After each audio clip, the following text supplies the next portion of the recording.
Diddy called Kanye West, the artist formerly known as Kanye West, now known as Ye. You know, for the last month or so, Kanye West, the artist formerly known as Kanye West, Ye, has been on a crazy run. He's been going out, stoking the flames of anti-Semitism. He's been poking around. He's been trying to provoke with, you know, Nazi uniforms and swastikas on his chest. I mean, all sorts of just disgusting anti-Semitic foolishness. He's been rambling and ranting and telling people's business and antagonizing. He's been doing all the things that he does when he's on a press run, all the things that he does when he's about to sell an album or some other marketing product. The same thing he does when he just needs attention or when he's having some sort of episode. Well, it continues today when he posted, he being Kanye West, or again, Ye. Let me stop saying Kanye West. He wants to be called Ye. We're going to call him Ye. He's an asshole. He's a piece of shit, but he still deserves to be called by his name. Ye posted a conversation that he had with Diddy. Y'all know Diddy, Sean Puffy Combs, who is in a federal prison right now, a federal jail, being held before his trial, which begins in less than 2 months. That's what's going on. He had that conversation. And so Diddy apparently called Ye. And Diddy had a conversation with Ye about all kinds of stuff. And Ye played the conversation to us. There's a Shade Room exclusive to this. The Shade Room got their hands on this information. They got their hands on this video. And they decided, as I would too, to share it with the world. They obtained a conversation with Diddy, between Diddy and Ye. What a conversation it must have been. Now, I don't know if Diddy wanted Ye to share this conversation. I don't know if Diddy wanted these words distributed to the world, but Kanye gonna do what Kanye does. So let's check it out, and we can talk about it on the other side. So frustrated. You're real from the front line. You know what I'm saying? It's wicked, wicked, wicked. So you be careful. Yeah. We can't do nothing in day. You know what I'm saying? I need you out there. You feel me? Yeah. I hear you. Yes, sir. Yeah. Yes, sir. And have some fucking fun. Yeah. Having no fun, and then get behind the mic, have some fun, chop up them samples, get back on your headband, vibe. Yeah. Have some fun, get back to smiling. Yeah. These other motherfuckers, they'll waste your time, big. Yeah. You know what I'm saying? Yeah, I understand. Waste your motherfucking time. You know what I'm saying? So put that love in your heart, man, and enjoy yourself, man. When I get out there, man, I'm gonna see you tear down the stadiums. I need to see you back on that stage and actually rapping and performing and everything. I be dreaming of that shit. Yeah. Yeah, it's time. It's time for me to just grab the mic and get back on. It's like I love music again. You're real from the front line. You know what I'm saying? It's wicked, wicked, wicked. So you be careful. Yeah. You can't do nothing. There was a time when it's just like everything was so frustrating. I can't explain it, but Back or something. It'd be good to hear your voice again. Yeah. Like 59 more days before trial. I know now.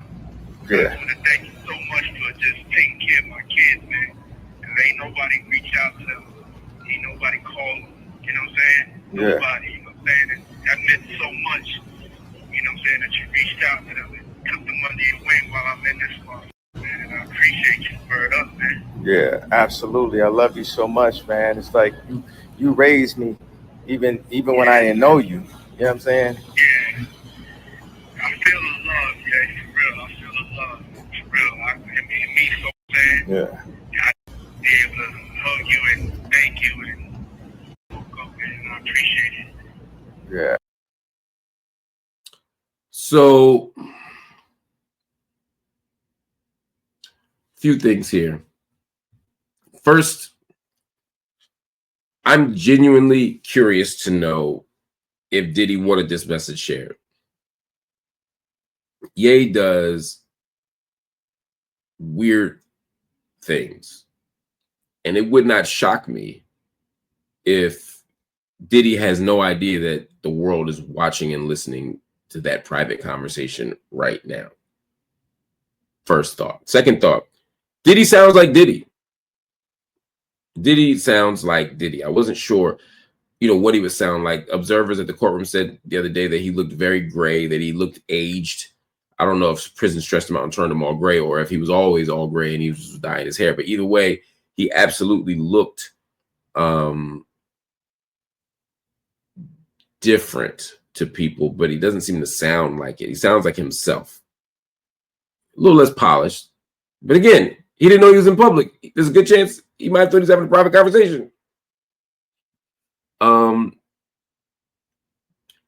There's a way that when Diddy's talking to Ye, he almost seems as if he's an innocent person and he's warning Ye about the dangers of this world, the dangers of this business, the dangers of, you know, these devils that are out here, you know, all this kind of stuff that he says, right? You know, I understand his frustration. He's frustrated because he's in prison, but you know, there has to be a way that he holds himself accountable for why he's in there. It's wicked, wicked, It is wicked. Yeah. So you be careful. That's what he said. He didn't say devils. He said wicked. And I remember I was just so struck by this idea of him saying that the world is wicked. And the stuff Diddy's accused of is wicked. So there's a way that framing it as the world's wicked, be careful out there, is almost as if he's saying like the wickedness is why he's in jail, because the wicked people on the other side harming him as opposed to him being among the wicked people. Another thing that was striking to me was the deference and love that Kanye was showing. Now, Diddy, apparently Ye contacted Diddy's kids and showed them love and offered them protection. Or not protection, offered them consolation, condolences, love, support, whatever he offered them. You know, Diddy's kids, to my knowledge, aren't charged nothing, and most of them aren't accused of doing anything bad. So, you know, yeah, call them. Show the kids love. Kids deserve love no matter what. I got no issue with that. But it's interesting that this is happening now. I remember when Ye was on Drink Champs, calling Diddy a fed, saying Diddy was a snitch, saying Diddy was a rat. And I remember when when Diddy reached out to Ye, like, hey, where you at? I need to see you in person. But that was hella interesting. Why? Well, because when Diddy say drop the location, I need to see you right now to talk about what you just said. It ain't to have a spirited debate. It ain't to hug it out. I think he was trying to drop them beats on Ye. And I ain't talking about the ones with samples. So he was going in on Diddy, and Diddy didn't like it. First, he tried to do it peacefully. He called him brother. He was reaching out, making, you know, cool conversation with Diddy. I mean, Diddy was making cool conversation with Ye, trying to talk to him. But Ye was on he was on Jupiter back then. So it's interesting to hear over the last few days, Ye talk to and about Diddy in this way. You know, Diddy's my hero. I love Diddy. Or a while back, he was kind of saying like, free Diddy.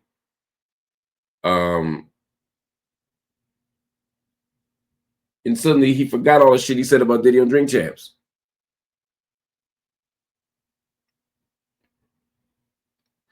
Now he's saying yes, sir, to Diddy. He's saying, you raised me even before I knew you. Sound like black folk in church. He loved me before he knew me. He loved me before I knew him. And I don't know if this is all part of an act. I don't know if it's all part of a performance, or if he really believes what he's saying, or if there's a strategy here. I don't know. What I do know is this conversation was weird. I don't think it was supposed to be public. I'm just suspecting. I have no idea. And it's all really, really weird.